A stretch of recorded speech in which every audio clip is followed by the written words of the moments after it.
اللہ الرحمن الرحیم یا کا نعبد و یا کا نستعین. بہت مہربانی، بہت شکریہ آپ لوگ نے ٹائم نکالا. کچھ اہم ایشوز تھے جس پہ میں آج بات کرنا چاہ رہا تھا. ٹیکنیکلی میں آج صرف ایک ہی چیز پہ بات کرنے کے لیے میں نے آپ سب کو تکلیف دی ہے، اور وہ ہے سول نافرمانی کی تحریک کے حوالے سے.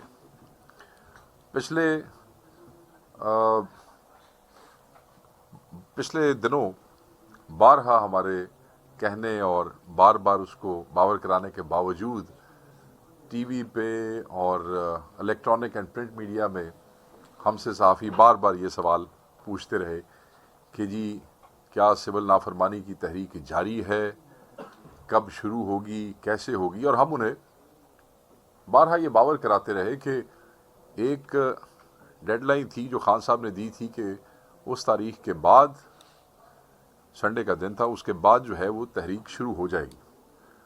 مجھے اس بات کی سمجھ نہیں آ رہی تھی کہ لوگ کس قسم کا اعلان چاہ رہے تھے. جب عمران خان صاحب نے اوورسیز پاکستانیز کو اس کے فرسٹ فیز کے حوالے سے ڈائریکٹ ایک کال دے دی، تو اس کے بعد اور اس پہ ایک تاریخ اور دن بھی بتا دیا، تو اس کے بعد ہمیں کوئی فیتا کاٹ کے تو سول نافرمانی کی تحریک کے فرسٹ فیز کا افتتاح نہیں کرنا تھا.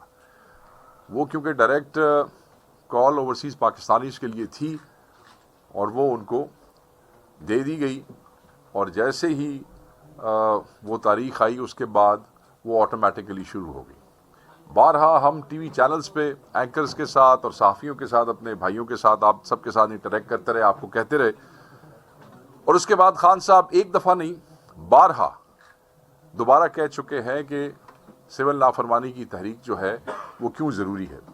سو آج اسی حوالے سے میں صرف چند گزارشات کرنا چاہتا ہوں، اور وہ یہ ہے کہ خان صاحب نے دوبارہ کہا کہ یہ تحریک اس لیے ضروری ہے کہ اس ملک میں جہاں پہ شخصی آزادی کو بالکل ختم کر دیا گیا ہو، قانون اور آئین کو روز پامال کیا جاتا ہو، نظام کا مذاق اڑایا جا رہا ہو، رول آف لا نامی کوئی چیز نہ ہو، کاروبار تباہ کر دیا گیا ہو، ملینز آف ڈالرز کا نقصان صرف انٹرنیٹ کو سلو کر کے، جو فری لانسرز ہمارے بچے ملینز آف ڈالرز پاکستان کے لیے کما کے لا رہے ہیں، انہیں اس سے محروم کر دیا گیا ہو، اور سیاسی اسیروں کو 2 سال سے ڈریگ کیا جا رہا ہو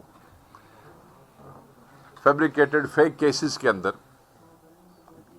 لوگوں کو ضمانتوں سمیت گرفتار کر لیا جائے، پارلیمنٹ کے اندر سے عوامی نمائندوں کو اغوا کر لیا جائے، ملک میں امن و امان نامی کوئی چیز نہ ہو، اور وہ لوگ جن کے پاس عوامی مینڈیٹ نہیں ہے انہیں انسٹال کیا گیا ہو، جن کو عوام نے ووٹ نہیں دیے. تو ان ساری چیزوں کو سامنے رکھتے ہوئے، اور بیش بہا اور ایسی صورتحال، ایسی چیزیں موجود ہیں جہاں پہ پھر ناگزیر ہو گیا کہ سول نافرمانی کی کال دیے بغیر پھر گزارا نہیں تھا. سو اس لیے خان صاحب نے یہ ساری چیزیں، ہیومن رائٹس وائلیشنز، سویلین کا military trial, again rule of law, یہ ایسی چیزیں ہیں جو جتنی بھی تنظیمیں کامن ویلتھ سے لے کے یونائٹڈ نیشنز تک آپ جتنے بھی چارٹر پڑھیں، یہ 3 چیزیں اہم ترین چیزیں ہیں جن کا ذکر جو ہے وہ ان کے چارٹرز میں ان کے بنیادی طور پہ موجود ہے، اور اس پہ کمپلشن ہے پوری دنیا کی اور ان تمام سگنیٹری کنٹریز کی جو ان تنظیموں کا حصہ ہے، جو ان اداروں کا حصہ ہے، کہ وہ ڈیموکریسی کے حوالے سے، ہیومن رائٹس کے حوالے سے، اور رول آف لا کے حوالے سے، فیئر اینڈ ٹرانسپیرنٹ ٹرائلز کے حوالے سے جو ہے وہ آواز اٹھائے. اور اس پہ ان لوگوں نے آواز اٹھائی بھی ہے، میں نے لاسٹ ٹائم بھی آپ سے ڈسکس کیا تھا. سو سول نافرمانی کی تحریک کا جو پہلا فیز ہے جو بھی جاری ہے اور جاری رہے گا، اس کے پہلے فیز میں میں دوبارہ ایکسپلین کر دوں، کیونکہ ہم کئی دفعہ پہلے یہ بتا چکے ہیں کہ یہ اوورسیز پاکستانیز کی ترسیلات کے حوالے سے ہے. کہ وہ ترسیلات خان صاحب نے انہیں یہ کال دی ہے کہ وہ ترسیلات پاکستان نہ بھیجیں، اور اس میں جو چیزیں بڑی اہم ہیں وہ یہ ہیں کہ اوورسیز پاکستانیز جو پچھلے کئی سالوں سے، کئی دہائیوں سے پاکستان کے اندر اپنے حقوق کی جنگ لڑ رہے ہیں، اپنے لیے ووٹنگ رائٹ مانگتے رہے. خان صاحب کے دور میں ہم نے باقاعدہ ان چیزوں پہ کام مکمل کر لیا، اور اس کے بعد انفارچونیٹلی جب ان کا ٹائم آیا تو وہ چیزیں واپس ہو گئیں. ووٹنگ رائٹس کے علاوہ ان کی فیملیز کے ساتھ آپ اس ملک میں کیا کر رہے ہیں؟ آپ کی حکومتی وزراء یہ دھمکیاں دیتے ہیں کہ تمہارے پاسپورٹ کینسل کر دیے جائیں گے، تمہارے شناختی کارڈ بلاک کر دیے جائیں گے، جب تم ایئرپورٹ پہ لینڈ کرو گے تمہیں گرفتار کر لیا جائے گا. یہ آپ ان اوورسیز پاکستانیوں کے ساتھ ٹریٹمنٹ کرنا چاہتے ہیں جن کی ترسیلات کے اوپر اس ملک کی معیشت جو ہے اس کا انحصار ہے. دوسری طرف ان کی فیملیز کے ساتھ کیا ہو رہا ہے؟ سالوں سے ان کے جو انویسٹمنٹ یہاں کرتے ہیں، جس کے لیے ہم وہ لٹرلی بیگ دیم کہ آپ پاکستان میں انویسٹ کریں، وہ جو انویسٹمنٹ کرتے ہیں ریئل اسٹیٹ سیکٹر میں، ان کے پلاٹس پہ قبضہ، ان کی زمینوں پہ قبضہ، پولیس ان کو ڈفرینٹ ڈسٹرکٹس میں کیسے ان کو جو ہے وہ مسٹریٹ کرتی ہے، اور کس طرح ان کی چیزوں کی جو ہے وہ حفاظت نہیں ہوتی، کس طریقے سے وہ پاکستان کی محبت میں دن رات محنت سے کمایا ہوا پیسہ پاکستان میں انویسٹ کرتے ہیں.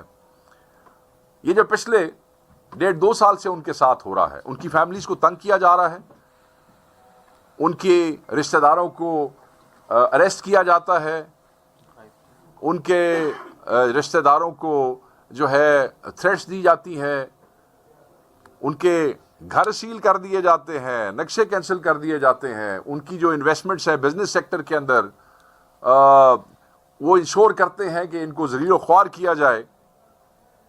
ایبڈکشنز ہوتی ہیں، ٹارچرز ہوتے ہیں، اریسٹ ہوتے ہیں، بلیک میل کیا جاتا ہے. اور بہت سی مثالیں یہاں ہمارے پاس موجود ہیں. کے پی کے کئی دوستوں کو میں جانتا ہوں جن کی فیملیز کو ہراساں کیا گیا. پنجاب میں تو میں بہت سی فیملیز کو جانتا ہوں جن کو ہراساں کیا جاتا رہا اور کیا جا رہا ہے، صرف اس لیے کہ جن ملکوں میں وہ بیٹھے ہیں اور محنت مزدوری سے پیسے کما کے یہاں بھیج رہے ہیں، وہاں پہ وہ اپنے سول اور پولیٹیکل رائٹس استعمال کر سکتے ہیں. اگر وہاں وہ پاکستان کے لیے آواز اٹھاتے ہیں، یاد رکھیے گا ہیومن رائٹس کے اوپر بات کرنا، we are all global citizens, یہ کوئی مداخلت نہیں ہوتی ہے. دنیا میں جہاں بھی کسی ملک میں بھی ہیومن رائٹس وائلیٹ ہوتے ہیں، دنیا اس پہ بات کرتی ہے. اور یہ ایسا فینومینا نہیں ہے کہ جس کو ہم انٹرفیئرنس، یہ ایسا فینومینا ہے جس پہ بات کرنا لازم ہے اور سب پہ لازم ہے. تو میں یہ سمجھتا ہوں کہ جب آپ اوورسیز پاکستانیز کو اس طرح ٹریٹ کریں گے، جب آپ ان کو ان کے رائٹس نہیں دیں گے، جب آپ ان کی جائیدادوں کو، ان کے رشتہ داروں کو، ان کے انٹرسٹ کو یہاں پہ پروٹیکٹ نہیں کریں گے، اور پھر آپ جو ہے وہ انشور کریں گے کہ وہ جب یہاں پہ لینڈ کریں تو انہیں گرفتار کر لیا جائے، تو پھر آپ ان سے کیوں ایکسپیکٹ کرتے ہیں کہ وہ ریمیٹنسز کے حوالے سے وہ جو ہے وہ آپ کو oblige کریں گے. یہاں پہ بالکل یہ سوال بھی ہوتا ہے کہ یہ تو آپ جو ہے وہ نقصان کر رہے ہیں جی، یہ تو آپ اپنے ملک کی اکانومی کا نقصان کر رہے ہیں. میں یہ سمجھتا ہوں جس ملک میں 26 نومبر جیسا قتال کیا جائے، جس ملک میں پارلیمنٹیرینز کو اسمبلی سے اغوا کر لیا جائے، جس ملک میں انٹرنیٹ سلو کر کے اکانومی کو اربوں ڈالر کا نقصان پہنچایا جائے، میرے خیال میں وہ نقصان، وہ بڑا نقصان ہے ایز کمپیئر ٹو کہ ایک سول نافرمانی کی تحریک میں اگر کوئی ترسیلات بند کرتا ہے تو وہ ایک نان وائلنٹ طریقے سے اپنی سیاسی بیزاری کا اس نظام اور اس قانون سے اظہار کرتا ہے. پاکستان تحریک انصاف پاکستان کی سب سے بڑی سیاسی جماعت ہے. یہ کوئی مسلح جتھا یا خدا نخواستہ کوئی ملیٹنٹ آرگنائزیشن نہیں ہے. تو اس کا جو اس نظام سے جو بیزاری کا اظہار ہے وہ انہی جو طریقے ہیں اسی سے ہو سکتا ہے.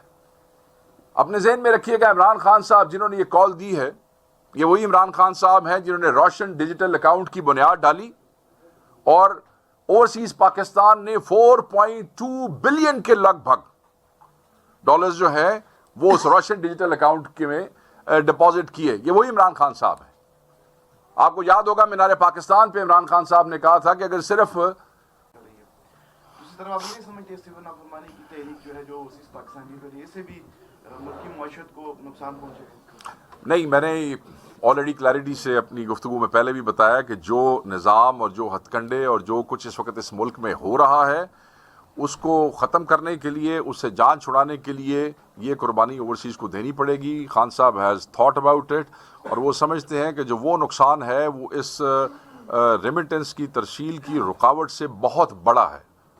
سو ان کمپیریزن یہ کوئی ایسا نقصان نہیں ہے، یہ وہ دھچکا ہے جو اس گرتی ہوئی گھٹنوں پہ آئی ہوئی حکومت کو ہٹانے اور گرانے کے لیے ضروری ہے. شیخ صاحب، یہ جو ہے ابھی تحریک انصاف کے کچھ ورکرز جو ہیں وہ رہا ہوئے ہیں، تو کیا یہ مذاکراتی کمیٹی کی جانب سے جو مذاکرات ہیں کیا یہ اس کے ثمرات ہیں؟ نہیں جی، یہ ایسی کوئی بات نہیں ہے. مذاکراتی کمیٹی پہ تو ابھی پراپرلی گفتگو شروع ہی نہیں ہوئی، آپ اس کو فالو کر رہے ہوں گے. نہیں، میں یہ سمجھتا ہوں کہ یہ کوئی ثمرات نہیں ہے. اس سے زیادہ ان بے گناہ لوگوں کو یا ناحق طریقے سے زیادہ رکھنا شاید جن کے لیے ممکن نہیں تھا وہ رہا کر دیے گئے ہیں. اور یہ جو معافی والا جو پارڈن والا آپ نے سنا، وہ بھی اس پہ آلریڈی ہم وہ بتا چکے ہیں کہ وہ آلموسٹ سارے لوگوں کی جو سزا کے مطابق وہ آلریڈی اتنے دنوں سے اندر تھے. اگر آپ وہ کیلکولیشن کریں جو بھی سزا ہوتی ہے وہ دن اور رات کاؤنٹ ہوتا ہے، تو آلریڈی اس میں رہ چکے ہیں. اور ہمیں یہ بھی سمجھ نہیں آتی کہ یوزلی تو اس میں ہوتی ہے اپیل کے بعد مرسی پٹیشن آتی ہے اور اس کے لیے پارٹن جاتی ہے. مگر یہ خود یہ کیسے ہو گیا اپیل کے بغیر ہی آلریڈی پارٹن والا کیس انہوں نے فائنل کیا. تو جن کی سزائیں ختم ہو گئی تھیں یا کوئی مہینہ دو رہ گئی تھیں، اگر وہ باہر آ گئے ہیں تو بس ٹھیک ہے، آ گئے. اس میں کوئی یہ سمجھے کہ جی یہ کوئی خیر سگالی ہے یا کوئی ثمرات ہیں تو I'm sorry we deny that. Sheikh صاحب، یہ جو ریمیٹنسز پر پابندی یا سول نافرمانی کی تحریک کی جو بات ہو رہی ہے، تو کیا اس سے پاکستان تحریک انصاف حوالہ ہنڈی کو کی حوصلہ افزائی نہیں کر رہی؟ اور دوسرا ہے کہ جو بین الاقوامی وہ ہے پابندیاں ہیں، کیا اس سے پاکستان متاثر نہیں ہوگا ایک بار پھر؟ FATF کی گرے لسٹ سے کتنی مشکل سے نکلے ہیں. دیکھیں، پہلی بات تو یہ ہے کہ ہم نے کسی بھی جگہ پہ یہ کسی کو نہیں کہا کہ آپ ہنڈی کے ذریعے پیسے بھیجیں. ہاں سر، میں آپ نے مجھ سے جو سوال کیا ہے وہ میں آپ کو بتا دوں. میں آپ کو جو آپ نے سوال کیا میں اس کو ایڈریس کر دیتا ہوں. ہم نہیں سمجھتے، نہ ہم یہ کسی کو کہہ رہے ہیں. ہم صرف یہ کہہ رہے ہیں، آپ نے لفظ پہ غور کیا ہوگا کہ قربانی ہمیں کچھ نہ کچھ دینی پڑے گی، اور وہ قربانی کے حوالے سے لوگ اپنے اپنے ارینجمنٹس کر بھی رہے ہیں اور لوگ کر بھی سکتے ہیں. باقی رہ گیا کہ کیا اس سے اس کی ہنڈی کی پروموشن نہیں ہوگی. دیکھیں، جب ترسیلات روکنے کا عمران خان نے نہیں بھی کیا تو تب کیا ہنڈی رک گئی ہے؟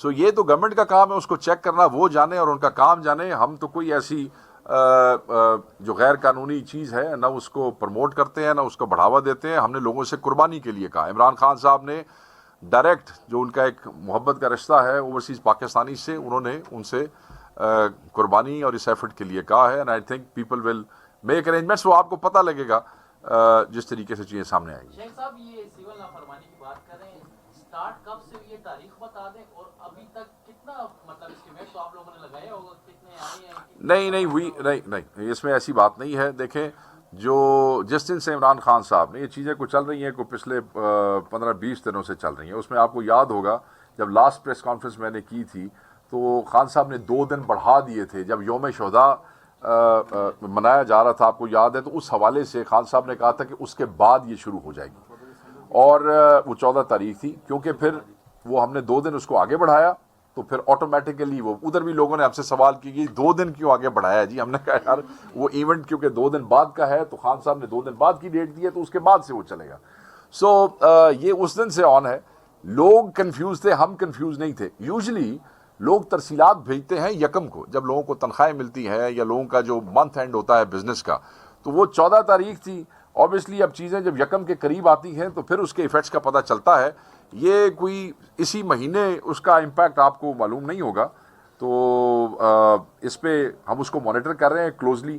1-1.5 مہینے بعد آپ کو 2 مہینے تک اس کے امپیکٹ کا اندازہ بہتر طریقے سے ہو سکے گا. کیا دیکھتے ہیں، ایک طرف مذاکرات چل رہے ہیں، دوسری طرف سول نافرمانی کی کال ہو رہی ہے. اس طرح آپ نے کہا ہے کہ ترسیلات جو ہے نہ بھیجے ادھر. کل اسلام آباد میں دوسرا دور ہوا مذاکرات کا، تو اس پر اثر انداز نہیں ہوگا مذاکرات؟ دوسری بات یہ بتائیں، آپ کی طرف سے بھی جو چارٹر ڈیمانڈ پیش کی گئی، گورنمنٹ کی طرف سے بھی کچھ سامنے آئے ہیں؟ اچھا چلیں، آئی ول ٹیک دیز 2 questions. پہلی بات تو یہ آپ کو پتا ہوگا کہ کل سوال کیا کسی نے کہ اگر 6 کو خان صاحب کو سزا ہو جاتی ہے تو کیا